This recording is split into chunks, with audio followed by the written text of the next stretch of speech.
Thunderbolts from MCU is actually a bit of a big surprise. It's a good film. It's a good film. Not a great one, but it's one of those movies you don't come out tearing your hair. It's not fan service, right? It's actually got a good plot, great characters, and each of the characters are actually at some point of time they're baddies, right? And they somehow find themselves coming together to form sort of this group called the Thunderbolts, or a team that could potentially take the next set of movies forward.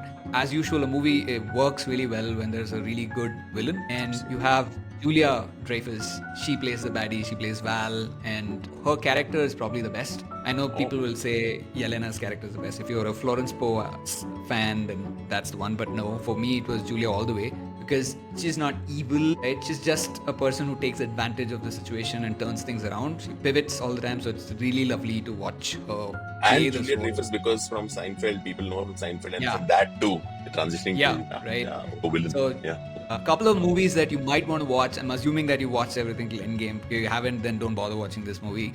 You should watch maybe The Black Widow because Yelena's character, Alexi's character was introduced in Black Widow. You might also want to watch The Falcon and the Winter Soldier TV series. It's got 6 episodes. And the John Walker character, the next Captain America that shows up, that's another character that was introduced. Ghost is a character from the Ant-Man movie, Ant-Man 2. So you don't really need to watch these movies, maybe a quick read up to know who these characters are because they are the main characters in this film, right? So check it out. It's actually worth the watch. It's not it's a good film. I did not think you would say this, but I thought you were going to say no, it's not good. Okay. Do you think things are looking up for Marvel now with this? I'm hoping it does. There's another part in this film, the way the climax plays out, right? I'm not calling out certain characters on purpose. The way the climax plays out is very unique in presentation. It's metaphorical and literal. So it's a combination of both that, the visuals are literal and there's a metaphor running around, all the characters are walking through this, right? So it's a nice way they've put together the last couple of scenes in the movie.